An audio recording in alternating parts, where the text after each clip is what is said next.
my day job at FIU is running Startup FIU, which originally was responsible for innovation and entrepreneurship for students, faculty, and the community.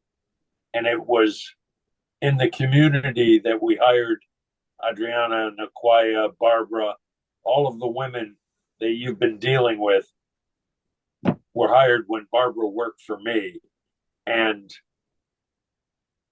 today, you know, these women and their program is at the College of Business. I do faculty research commercialization and student entrepreneurship. We're still trying to decide who's responsible for. The reason that they invited me to start Startup FIU along with a woman named Emily Gresham is that Matahari is the retail company I told you about that we built to $1 billion in Indonesia. And that's what I call traditional entrepreneurship. And then after Matahari, I worked on a project at MIT in the Media Lab called One Laptop Per Child. And this was a social entrepreneurship project.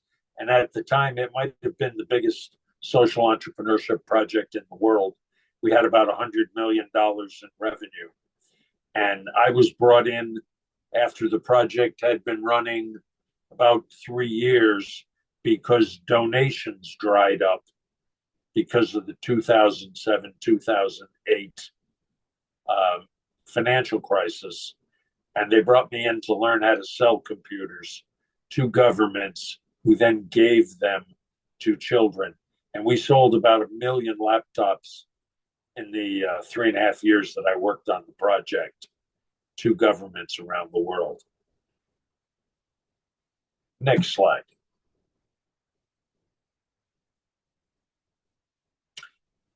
I typically tell people in this workshop that they should tattoo on their left arm, "Do not run out of money," because money is what keeps you in business. You run out, you die, right? You know, you think about animals. Animals have two basic functions. One is to survive, and the second one is to reproduce.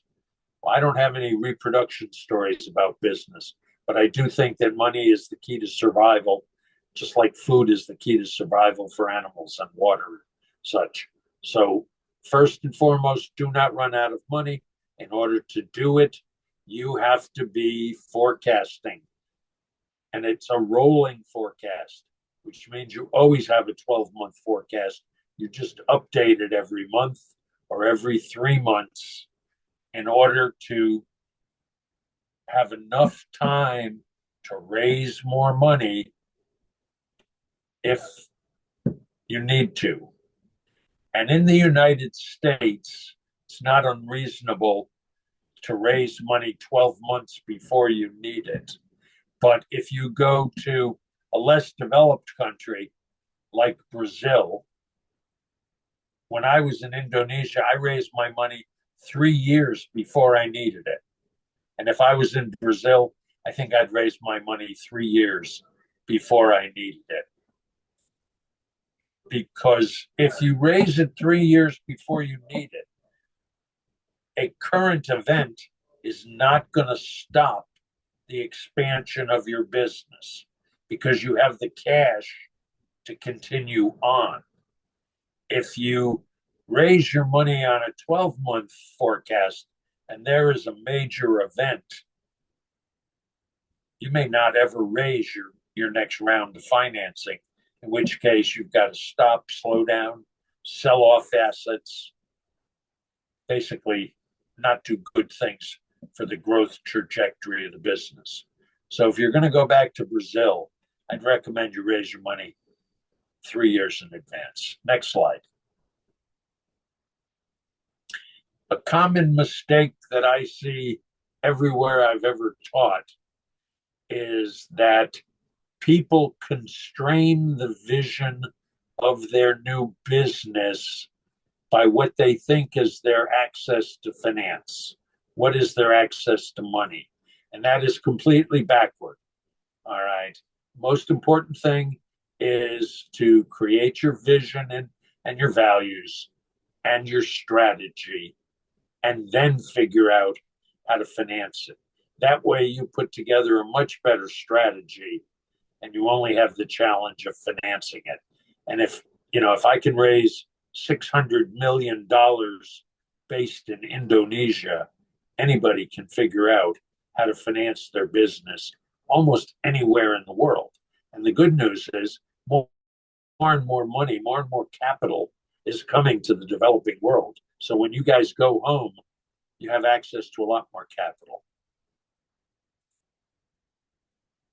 Next slide. This is a good lesson that we're about to do. Next slide. There are 4 growth curves that a business can have. In fact, there might even be a 5th where the curve is just down. I learned this approach teaching a program for Goldman Sachs called 10,000 Small Businesses. And I've taught it ever since I learned it. When you think about how your business is performing, typically you can match it to one of these graphs, one of these curves.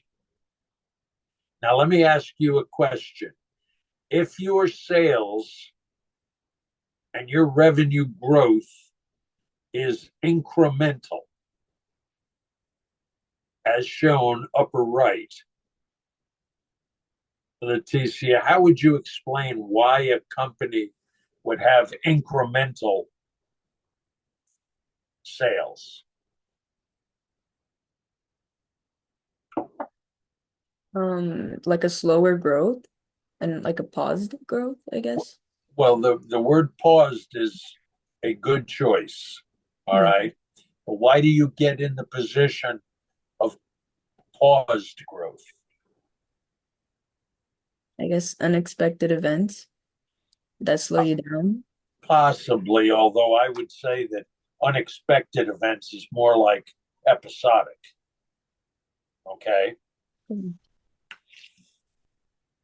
So what else could cause you to pause?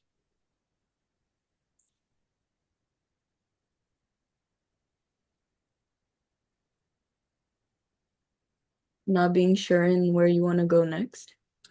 That's a possibility, yeah. That's not a bad answer. Although I would say that when you did your strategy, you didn't do a strategy for 1 year, right? You did a strategy for 5 to 10 years.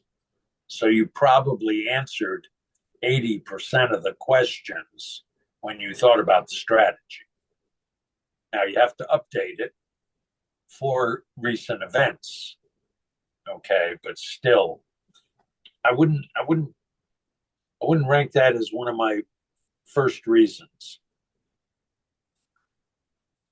What were we just talking about before we got to this? Before the workshop, you mean? No, during the workshop. Strategy, then finance.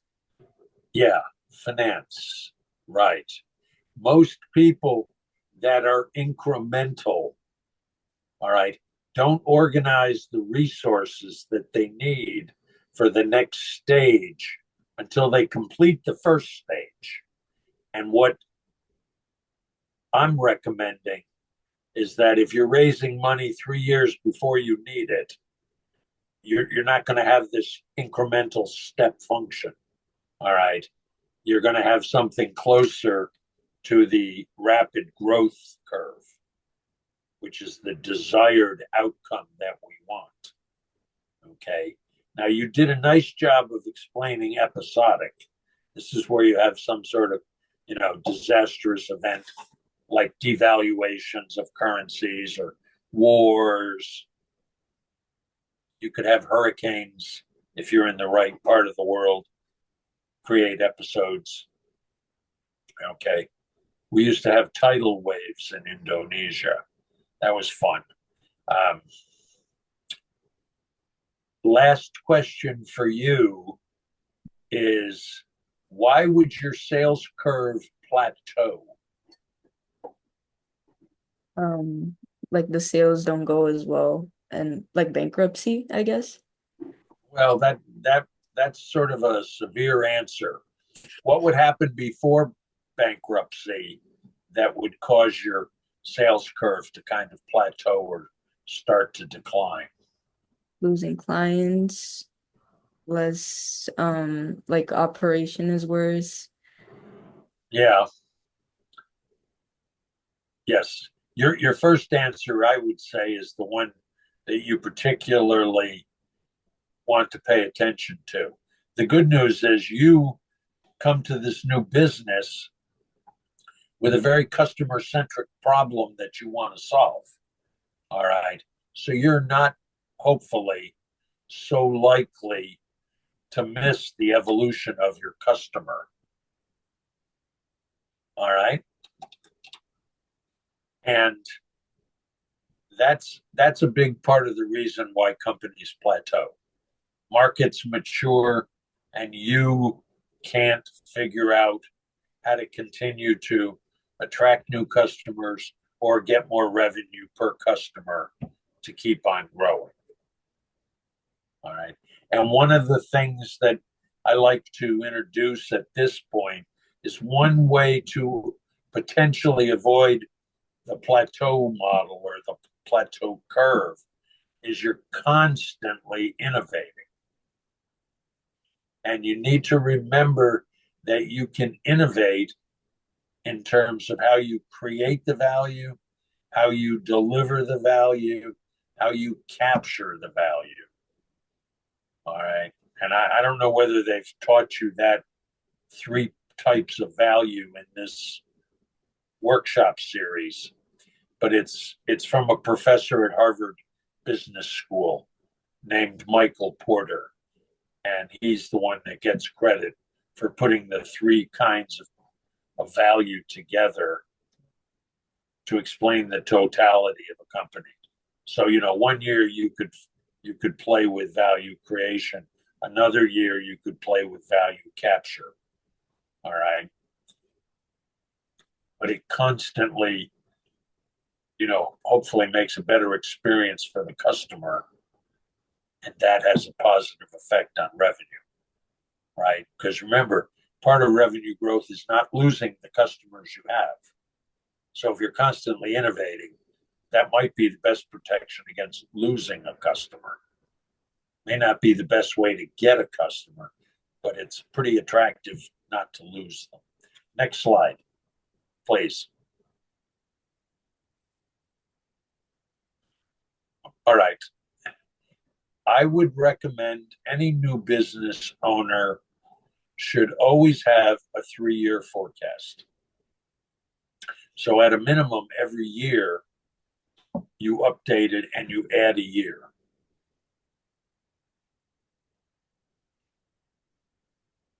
And that the biggest part of the forecast is revenue, cost of sales, and gross margin. Are you familiar with the notion of cost of sales and gross margin? No? I probably asked you this and I already forgot the answer. What are you studying?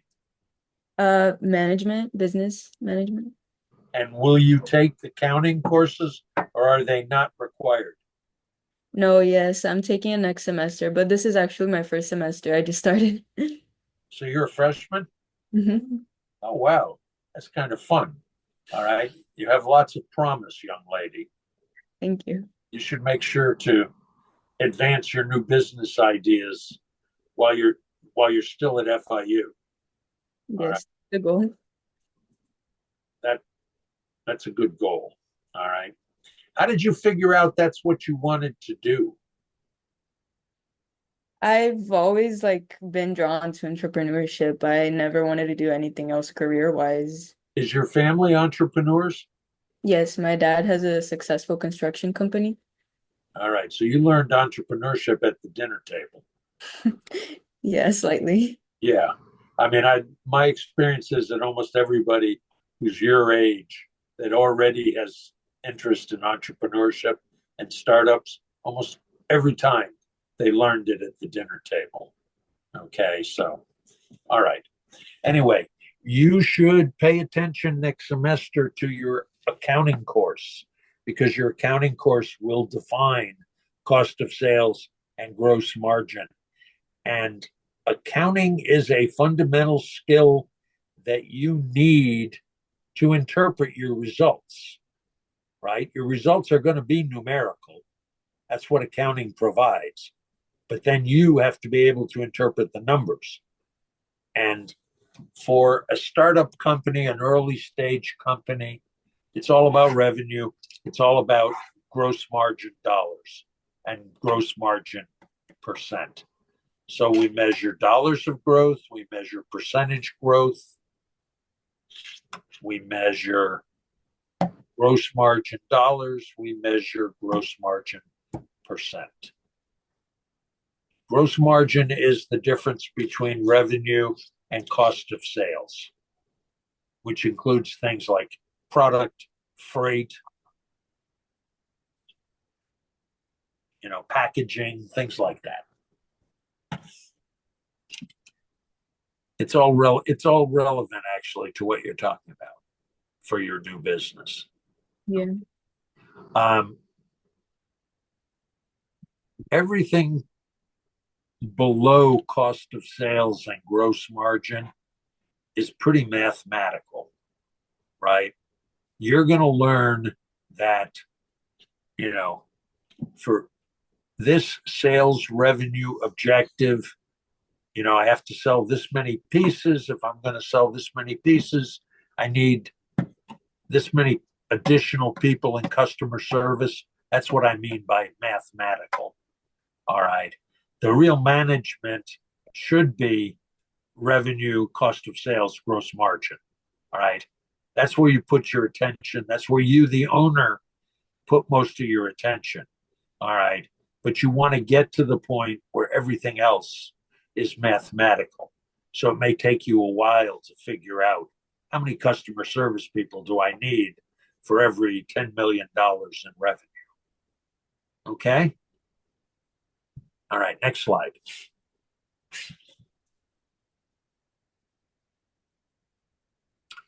I basically just said this. All right.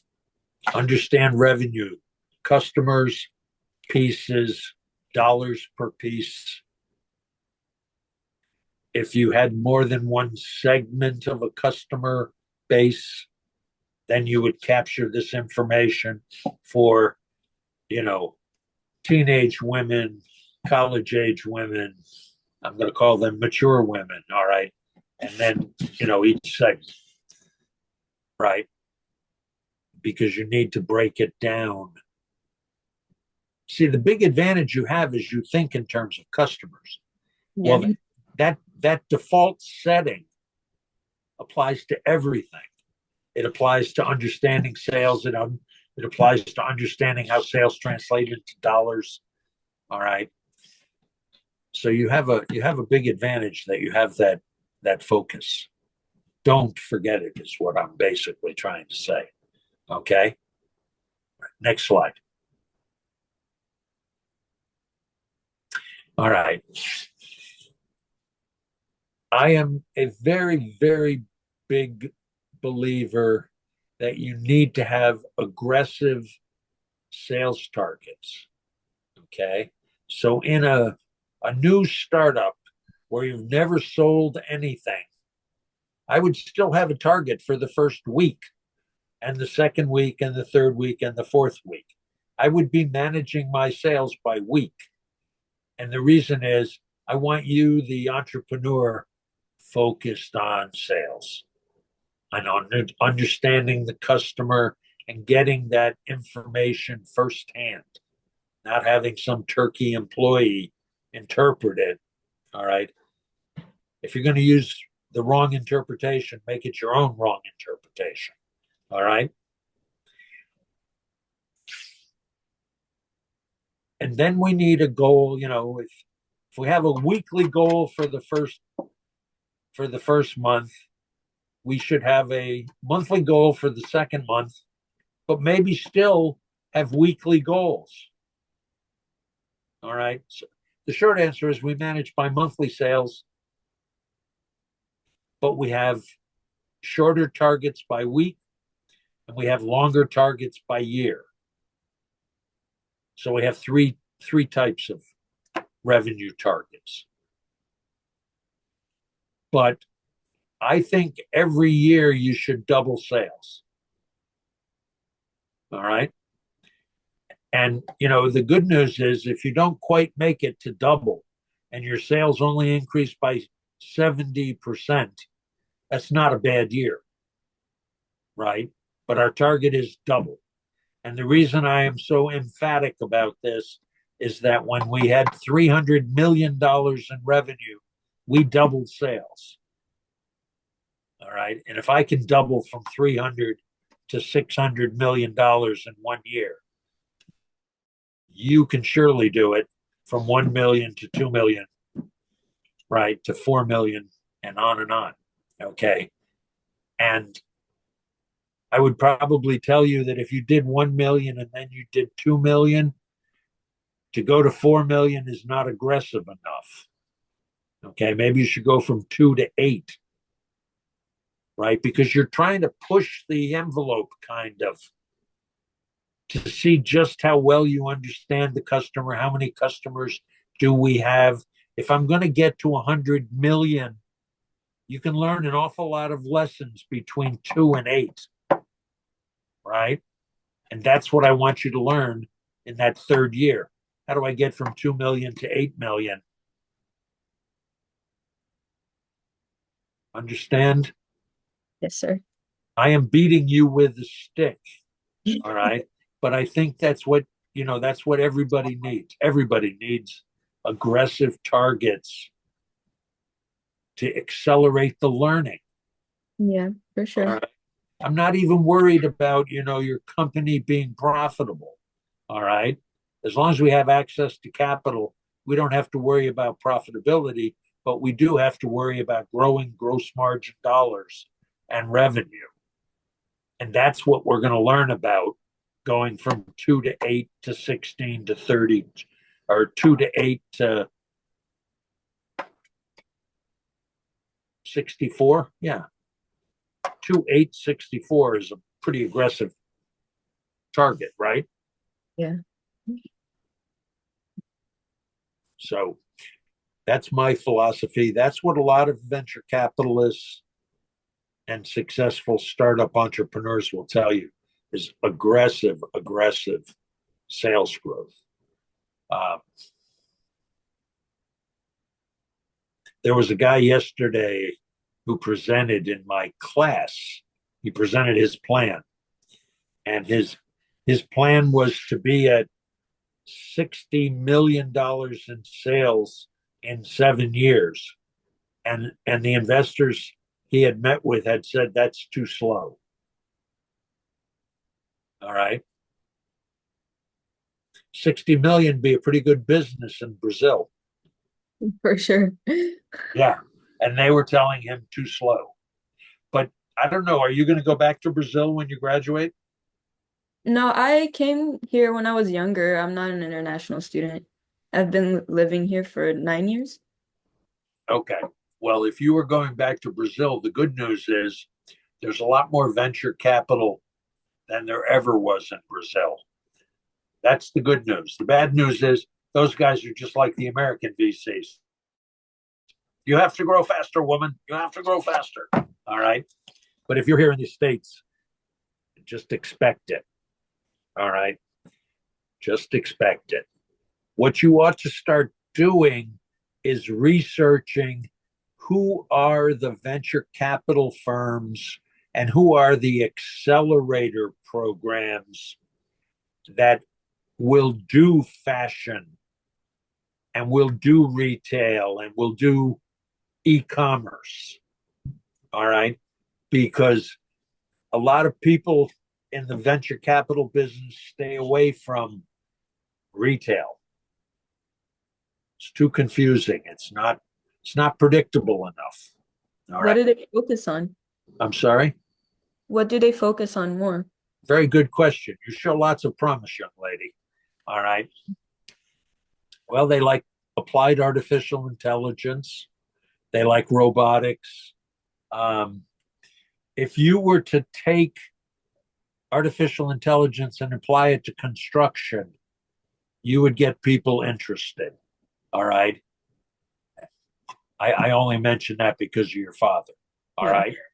But there's interest. There's a lot of interest in civil engineering and applied artificial intelligence, applied machine learning. Okay. And remember, this is another principle of doing a startup is that you don't have to have all the skills. All right. So you could, have a co-founder who was a machine learning guru. All right. And you have the construction or you have the retail and you come together to define something that the VCs would like. All right. That's very possible. And I would think you would not have any trouble finding a co-founder. Biggest challenge you'll have is picking the co-founder you want. All right. Seriously, because you need somebody that is compatible with you and is philosophically compatible and is, born and bred to be an entrepreneur, ideally. All right. But at a minimum, they've got to, believe in what you're doing. They've got to have really good chops around the applied AI and machine learning. Okay. They don't necessarily have to be a madman founder. Okay. They can just be a good comp sci person, but they like what you're doing. They like the problem. Okay. Um,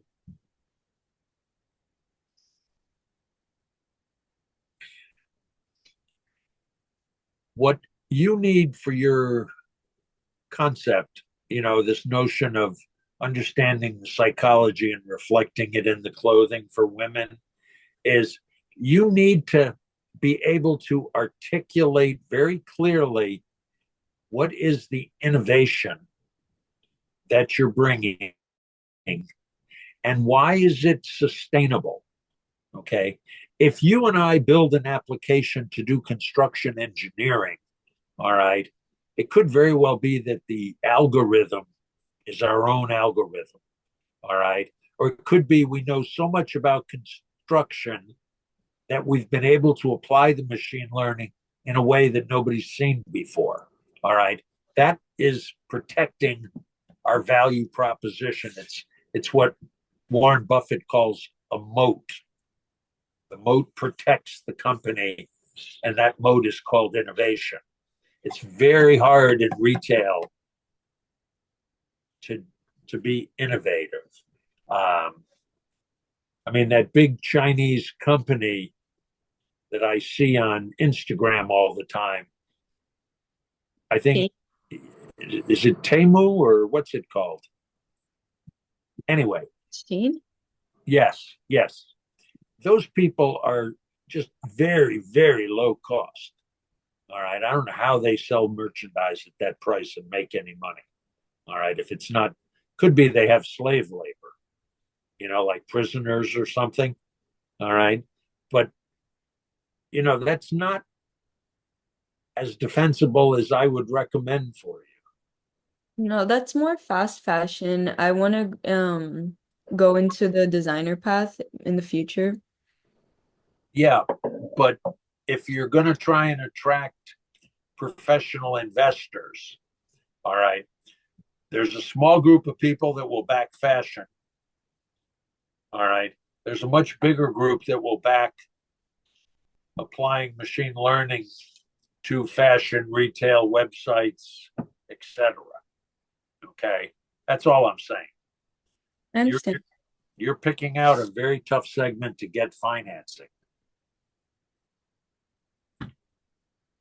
but it's You been think done it's been done possible? be, well. I think what you're going to have to be able to show is, you're getting a business degree. Where is the design coming from, right? How do you kind of explain the brilliant, innovative, market-changing design and why you'll be able to repeat it? We don't want a one-off wonder. We need to understand that, this is how we're going to be able to repeat it. That would be my challenge with you. All right. If you're going to be Coco Chanel, you got to be able to show me how you're going to repeat it. Right. I mean, for a long time, all she sold were those two-piece suits. Right. A long time she just sold that. And she sold it for a short woman. She was like 4'10". And that's why she sold the suits and not dresses. Because short women look better in suits than in dresses. And so she was filling a need that wasn't being matched. And it was at a very high quality, right? And that kind of logic is not as easy to use today. People know how to merchandise short women. People know how to merchandise women with different coloring. All right. So how are you going to manifest your psychology in the actual clothing and repeat it? Right? Yes. Understand, I'm just poking you in the eye. I'm not discouraging you. No, I understand. I like the questions. All right. All right. Good. Next slide. All right. This is kind of a reminder. It's all about rapid growth. You only get rapid growth if you plan for rapid growth. A plan requires a financial model, requires a forecast, requires the person that prepares it to be comfortable with numbers. And if you're not comfortable with numbers, that's something you better learn at FIU because it will be invaluable. All right. The other point that we make here, and after you take your accounting course, you'll understand this point better, is there's three parts to a forecast. There's a balance sheet, there's a profit and loss statement, and there's a cash flow statement. Okay. Now here's the quiz question. If you have a balance sheet, a P&L, and a cash flow statement in your forecast, which of the three statements is the most important? Well, the cash flow keeps you in business. Exactly right. Exactly right. How come you didn't say that more confidently?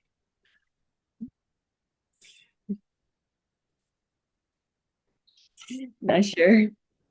Just a thought for you to think about tonight when you're having your coffee after dinner. All right. Next slide, please. All right. This is kind of a example of what a financial model looks like. All right. The fact is, the more detail you put into it, the more you understand about the business. This particular model is a real model that I gave to a venture capitalist. And he told me that because the model was so detailed, it saved him 2 weeks of analysis because it was so detailed. It never hurts to save the VC time and money, right? So remember this terribly dressed guy with this very detailed model. All right. That's definitely not me. Too thin. Next slide. All right, let's see. What do we have? We have lots of time left. So I want you to sit there and quietly think about what are the key assumptions for the model for the first year of your business. And every assumption has to be numerical. All right. I mean, you don't have to tell me what the number is, but it's got to be it's got to be something we can translate into numbers. Okay. So why don't you take 10 minutes and think about, the 3 to 5 key assumptions that you need to understand to do a forecast for the first year. Okay. Is that fair? Yes. Okay. So we've got a few minutes left. So what's your first assumption? So, I need to create the community building. Um, to This is basically like my thought process of how the startup factor. Okay, go ahead. Okay. So create a community interview based on the like what is needed, find out the problems and the solutions based on each individual.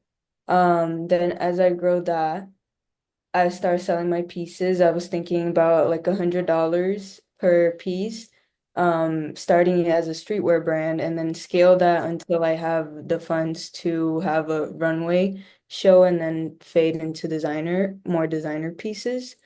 For I don't Okay. have the data for like to calculate growth, I guess, but But that is what you need, yeah. right?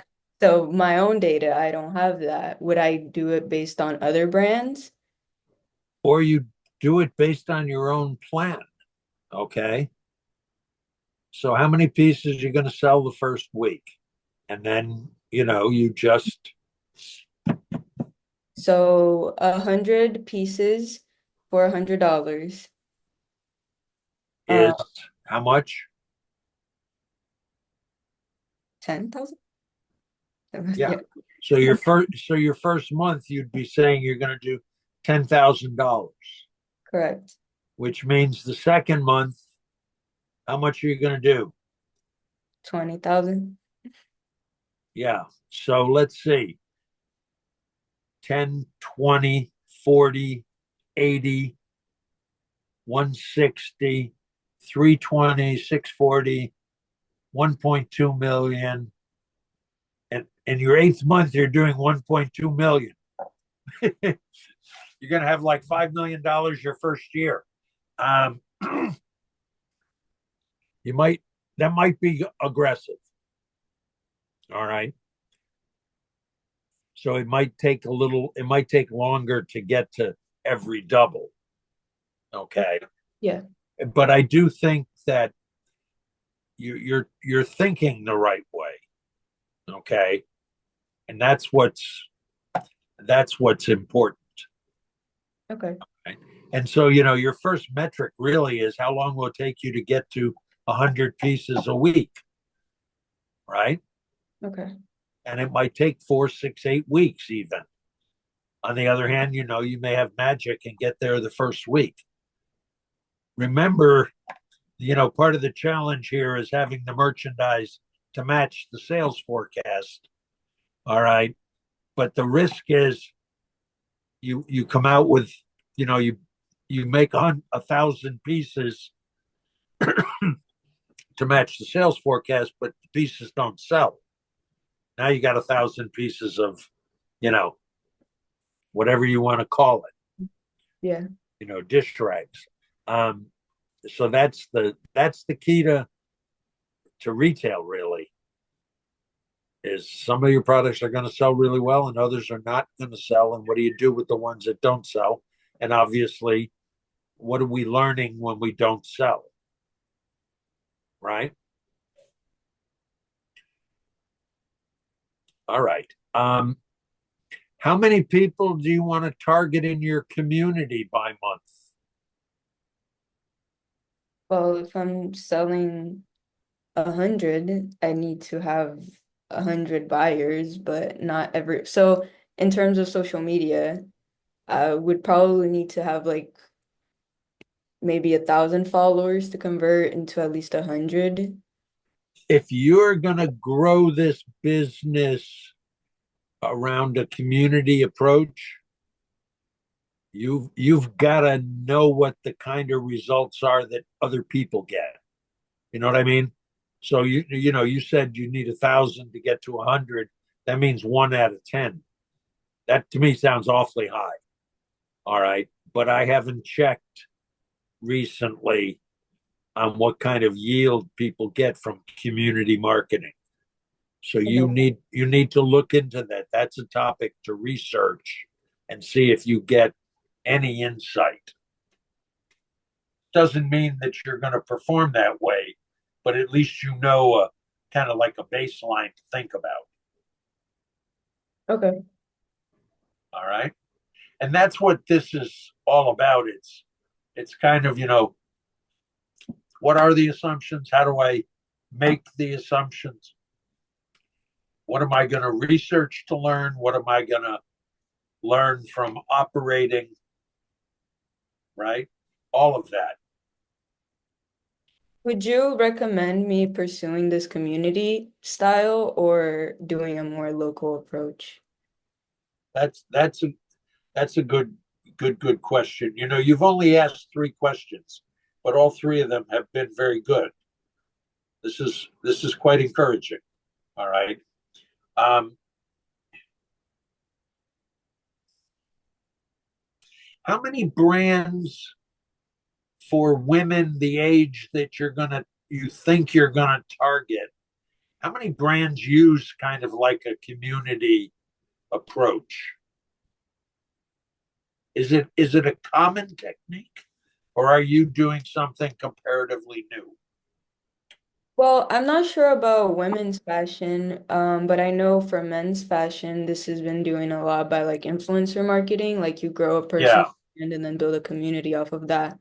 But I haven't researched in female fashion, but I wanted to go into a more broad, not exactly targeting female fashion, just I guess gender neutral fashion. yeah.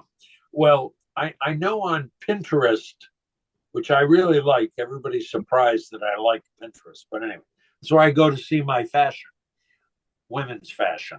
There are lots of brands that use influencers for women's fashion, but I've never seen anybody using influencers for better price points. It's always been popular price points, and it's always been, relatively modest fashion, like panties and bras or slips, they sometimes swimsuits, but you don't see women dressed up to go to balls, right?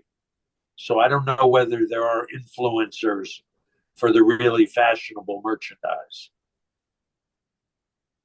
This is all a part of what you got to understand, Yeah. and you got to be able to document your conclusion, right? And you might use your second or third round of interviews, right? When you realize that your customers are actually 30 to 50, right? Then you can start asking questions like, do you ever, follow an influencer, right? But that's, down the road after you've got some understanding of the customer, right?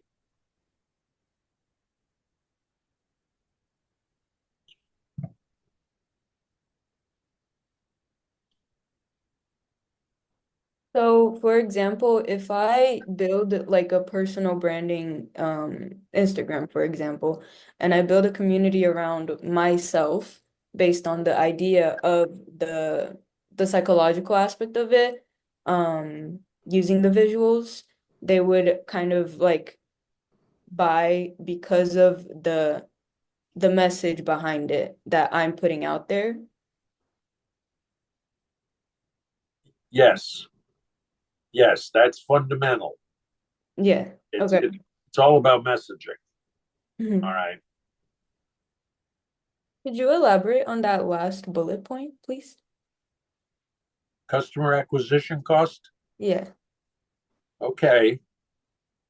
Customer acquisition cost is how much you spend to get the customer compared with how much is the customer worth to you over the life of the customer. All right. So most customers, don't stay 10 years. A lot of customers, will stay 18 months. So you would be saying, for example, how many pieces will they buy in 18 months? What's the gross margin on those pieces? That's the dollar value of the customer, the gross margin dollars over 18 months. And then you compare that to your customer acquisition cost. And a lot of people use ratios like 3 or 4 to 1. So your dollar value of the customer over the lifetime is 3 or 4 times the cost to get the customer. And what happens is that becomes a major metric that you manage to grow your company. Because as soon as you can document with a high degree of confidence that you know the relationship between customer acquisition costs and lifetime value of customer, and then it's just a matter of pouring in the money and you'll grow the company to be enormous. Right. So that metric is really, really important. So understanding the value in each customer to in a long-term basis for how long like they would stick around and buy based on like Yeah. how much it cost me to get that customer. Yeah. I mean, to get the customer is probably a one-time cost, Hmm. right? The lifetime of the customer is multiple months, whatever that is. That, but it's yes, you explained it correctly. Okay, thank you. You're welcome.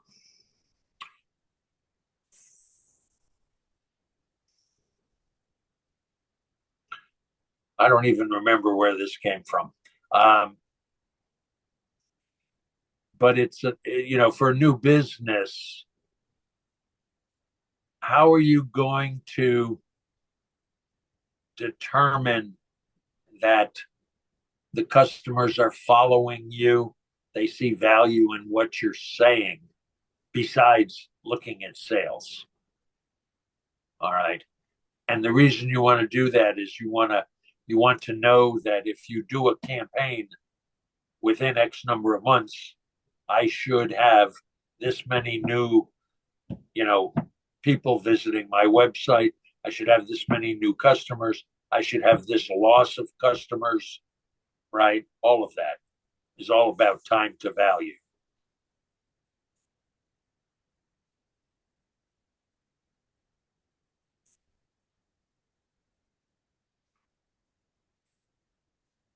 Okay. When you do a forecast, obviously you need to know how much money you need to generate the forecast, right? To produce the results of the forecast. This is your financing need. You also need to think about, am I going to have to add staff, right? Or am I going to, buy an AI application that can do my customer service and not have to worry about adding more people, right? And then, in the old days, you used to have things called an office, all right? And, you might even go back to that concept depending on what you're doing. I've always had the image that when you do fashion design, you do it face to face, right? You don't show an image on a Zoom call. Maybe for shoes, maybe for jewelry, but not for tops and bottoms and dresses. So you might have to have an office. You're definitely going to need warehousing. You're going to have to either pay Amazon to store your merchandise, or you're going to have your own warehousing and shipping and logistics and all of that, right? Some people even have their own data centers.